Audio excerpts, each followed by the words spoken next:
大家好，歡迎收睇今日嘅市況短評。今日係2025年嘅10月3號星期五，我係信報高級分析員雲德正 Vicky。今朝早個港股嚟講，就經過咗連升3日之後啦，恒生指數今朝早就回吐就237點，咁就另外就可以睇到啦，喺我哋系統裏面啦，個升跌比例上面啦，個港股嚟講，今朝早就表現就唔係咁好啦，你見到啦。下跌嘅股份比例就有66%啦，升嘅股份比例只係得34%，咁翻出其實個港股今朝早嚟講個跌勢呢，其實都幾全面下嘅。睇翻個市個港股嘅日線圖啊，今日雖然又表現麻麻，但係呢個港股嚟講，其實都係整體呢都係反覆向上嘅為主嘅。你見到啦，其實就今日個市況咧喺我哋系統裏面啦，其實有樣嘢要值得嘅留意，就係嗰個香港嗰邊嘅資金流啦，其實就有少少咧就係淨走啊。咁雖然冇北水啦嘅情況之下啦，半日成交亦都唔係太多啊。咁但係你見到個港股嘅資金流向其實有少少淨流走啊。咁主要原因係啲乜嘢咧？主要原因就係其實就係個美匯指數嗰邊啦。尋晚美匯指數就都強嘅。雖然就早幾日啦，其實就一度即係逼近99啊，落到去98樓下，咁但係尋日嚟講尋晚嚟講一度上翻98樓上啦，今日嚟講都係挨住98邊啊，美匯指數強啊，咁當然啦，就係人民幣啊自然走弱啦，人民幣嚟講，離岸人民幣咧，今朝早就一度就去到7.1387啦，而家都貼住個高位啊，跌咗53點子啦，7.1138，所以嚟講其實就人民幣弱啦，當然啦個港股嚟講咧就自然就會係偏向差啲，但係嚟講咧其實就港股嚟講，即係或者全球股市嚟講咧，其實就整體咧都係反覆向上嘅，個格局係好明顯啊！咁點解會係咁呢？咁最重要嘅原因即係你見到啦，其實就特朗普就喺呢個委任咗佢個經濟顧問入去咧聯儲局之後啦，阿米蘭入去之後啦，我都講過呢個米蘭個背景就係都係想就係要推低個美匯啦，盡量就去減息啦，可回莊園協議嗰個制定者就係米蘭啦，佢仲有個目標就係其實就係想減低個息啦，就推低個美元。呢兩樣嘢咧，當然啦，就係對於即係個股市嚟講，其實係會向好啊。同埋另一樣嘢，呢個就值得去留意咧，就係個美國債務咧喺踏入咗10月之後咧，即係9月底其實已經開始係急速膨脹。個美國債務急速膨脹之下咧，如果個息口繼續咁高企嘅情況之下咧，其實對於美國嚟講係相當之不利。所以嚟講，其實美國咧，其實好想就係將個息撳低佢啦，同埋將個美元咧就撳低佢啊。變成咧即係美國其實就冇需要即係個匯率同埋因為個利息撳低咗啦，佢就唔使還咁多利息啦，亦都係亦都係會拖低個匯價，亦都唔使還咁多錢啦。所以嚟講，用一個叫做即係好多個人類個歷史上面咧，有好多個呢個叫王國咧，都係為咗化解債務咧，都係用呢招嘅，就係將自己個匯率推低佢啦。形成一樣嘢咧，就係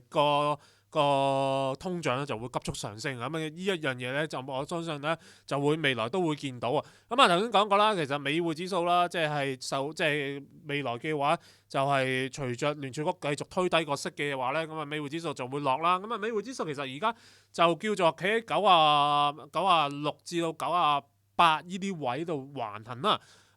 如果佢真係跌穿咗96嘅時候，去到90嘅話咧，其實就會進一步推高個股市啊。雖然大家就好驚一樣嘢咧，就係話近期嚟講就驚個停擺啊，美國政府停擺。其實美國政府停擺就停擺咗好多次噶啦。1976年啦，一度試過停擺個10日啦。值得關注嘅係咧，就係其實自1995年咧，美國政府久唔久咧，都即係到依家又係成日都久唔久停擺。但係咧。即係呢個市場上面其實當佢咧都係唔存在嘅。你見到啦，1995年打後咧嘅停擺咧，其實個股市咧之後咧，嗰、個都係即係跨住嗰部分咧，都係會錄得升幅。咁所以嚟講，其實停唔停擺咧，其實已經對於個市場上面咧，其實都唔關注嘅。即係當然對於個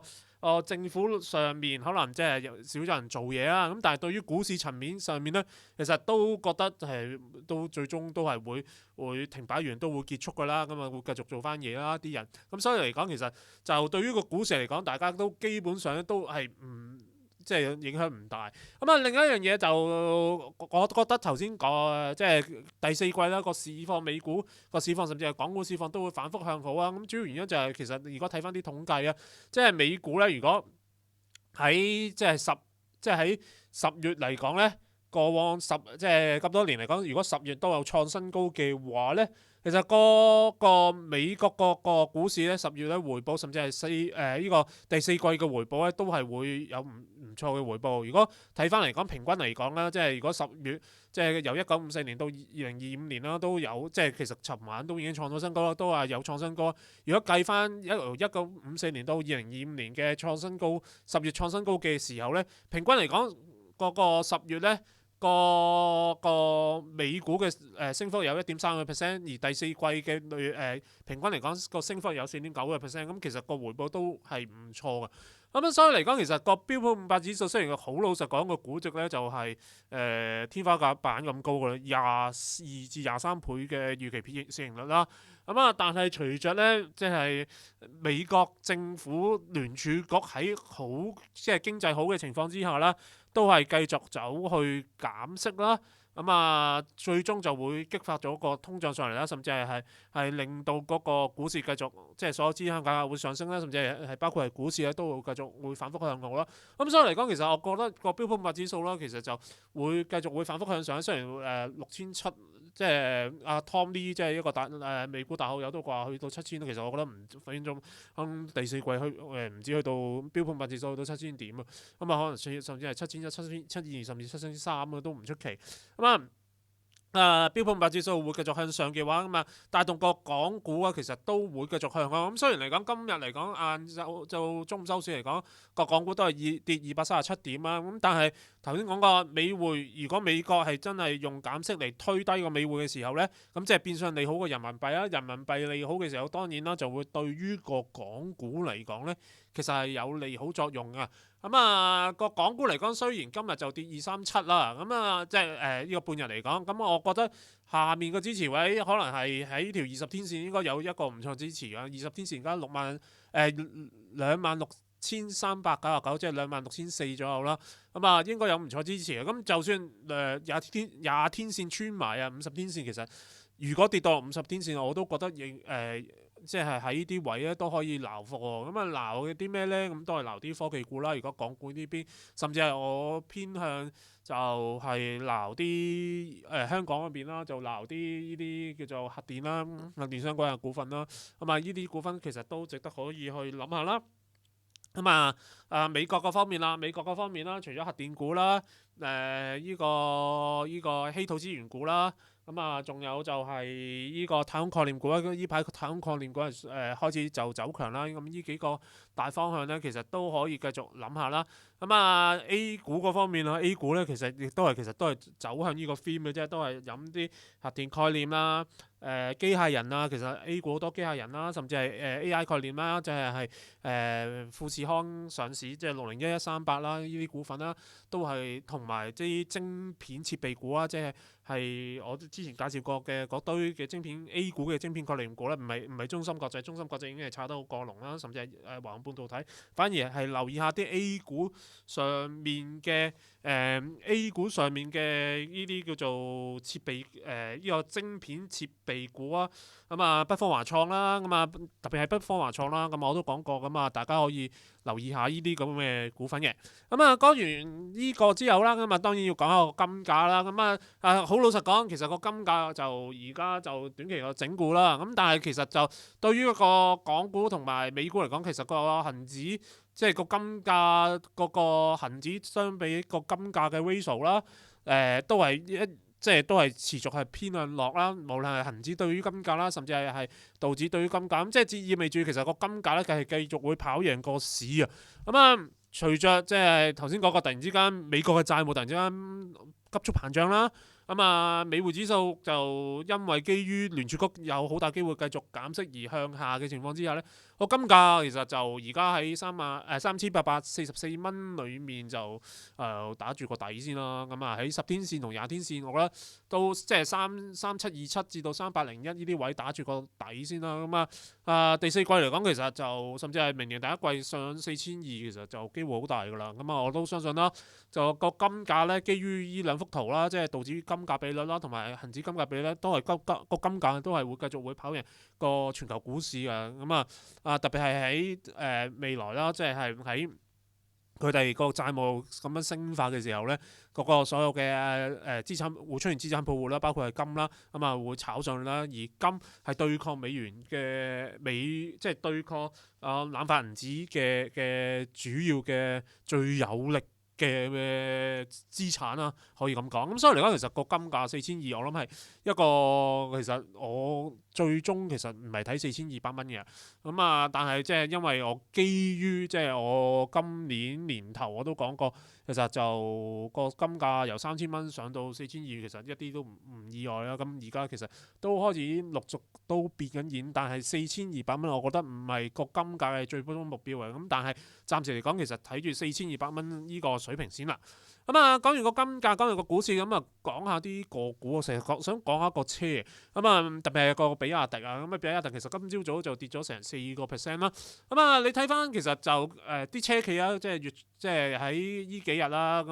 都陸續啦，公佈啲汽車銷售數據。好老實講，比亞迪個銷量就喺咁多間車企裏面啦，就表現最好啦。9月嚟講就銷售就39萬輛啦。第二就係吉利，跟住係零跑啦。但係即係你見到，其實比亞迪個9月銷量其實遠遠比起吉利零跑咧為之多。但係有一樣嘢要值得留意嘅，就係咧。比亞迪咧，其實個9月銷量咧係按年咧，雖然環比係升啊，按月嚟講，呢個按年嚟講，其實係跌咗6%。拆開啲比亞迪嚟睇下啦，雖然就比亞迪就個銷售咧，其實就按年嚟講，其實咧就升咗，即係藍色嗰條線咧，即係39萬3千輛啦。其實升比起去年嘅即係2024年咧，即係都係有，即係有增長啦。但係你見新能源車其實就表現就唔係咁好喎。特別係咧，即係你見到啦，其實比亞迪啦，即係見到咧，其實你吉利咧吉利嘅按年嘅上升同埋零跑個銷量嘅按年上升係升得好快。咁即係咩意思？而同期比亞迪係跌緊，即係咩意思？即係話其實吉利零跑甚至係鴻蒙智行咧，即係呢個鴻蒙係嘅，即係華為係嘅車企，其實喺度搶緊比亞迪嘅市佔率啊！你見到啦，其實吉利嘅話咧，即係2025年嘅吉利嗰個汽車銷量咧，藍色嗰條線其實上得好快，即係咁搶緊比亞迪嗰個市佔率啦。另一樣嘢就係個零跑亦都係啦，上得好快啦。你見到藍色嗰條線由1月即係賣緊25000輛，其實已經去到9月，其實賣緊每個月咧係賣緊6萬幾輛。基本上就係喺度搶緊咧，比亞迪個市佔咧。所以嚟講，你見到咧，比亞迪咧突然之間咧，依排即係依1-2個月，最初就傳緊去降嗰個銷售目標啦。最終就跳出嚟真係講，即係管理層真係講話，其實降緊銷售目標。但係一樣嘢咧，更值得留意，即係雖然係佢個整體銷量下跌啦，但係佢不嬲都係啦。我記得我喺香港電台都講過啦，其實就比亞迪其實裡面咧，其實係每架車都喺度蝕緊賣嘅。但係咧，佢好彩就係海外嘅銷售咧係持續增長嘅話咧，而海外嘅增長，佢每一架車嘅毛利咧係2萬蚊人仔嘅。對比起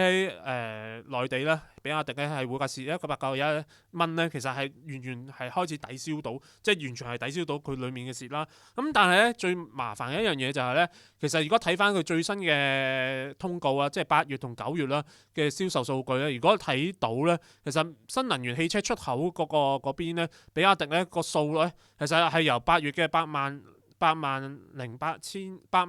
輛啦，下跌到去只係得翻71,256輛，咁啊下跌嘅幅度都多喎，其實咁唔單止咧，其實佢唔單止係9月，即係九月按月銷售下跌，其實8月按月銷售都係下跌嘅。咁即係咩意思咧？即係意思即係話咧，其實唔單止咧喺比亞迪咧喺裏面咧，即係喺內地裏面啦，就係不斷俾緊呢個吉利啊，甚至係零跑啊。等等咧，甚至係華為係嘅汽車企喺度蠶食緊佢嘅市場佔有率啦，咁啊令到個汽車銷量下跌。而喺海外嗰方面，其實海外銷量都開始麻麻地。咁即係咩意思咧？即係意思即係話其實有機會啦，比亞迪下半年盤數咧係比市場裡面咧預期之中差。咁啊喺翻下就系統裡面啦，比亞迪咧其實已經自從佢調低咗個銷售目標之後咧，你見到啦啲行咧。就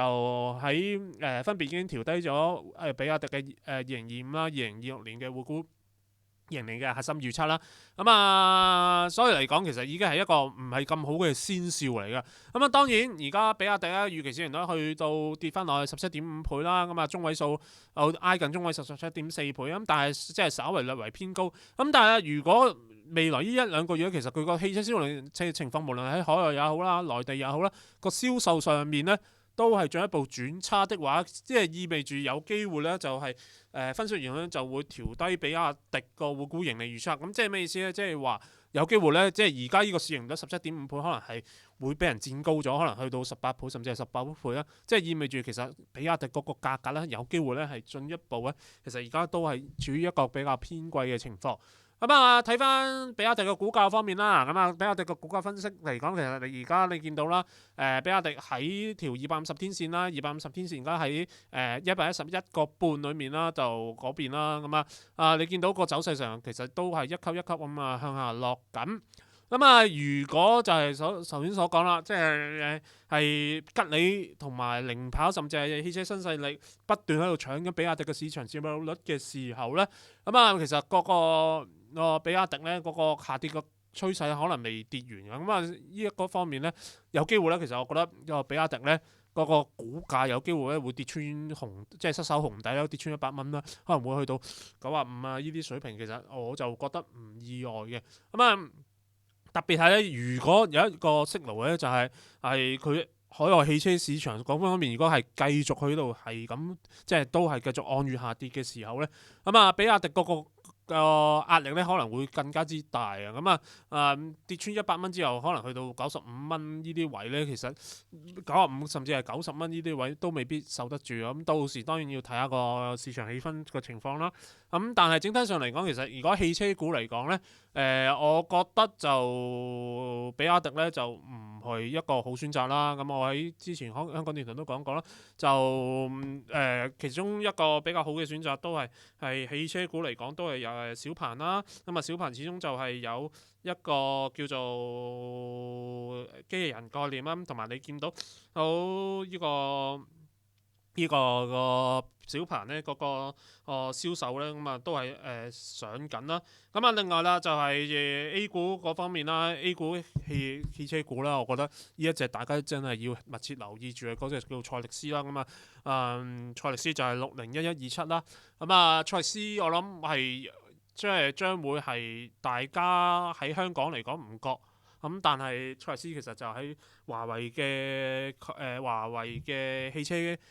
生態圈裏面咧係最 top 嗰隻啦。我覺得呢一隻係一個相當之大嘅黑馬，大家係冇留意到啦。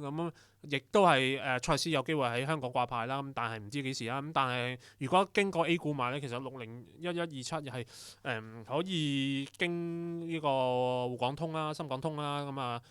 去到買嘅。大家可以密切留意一隻賽力斯601127呢隻股份嘅。多謝大家收睇今日嘅市況短評，下次再見，拜拜。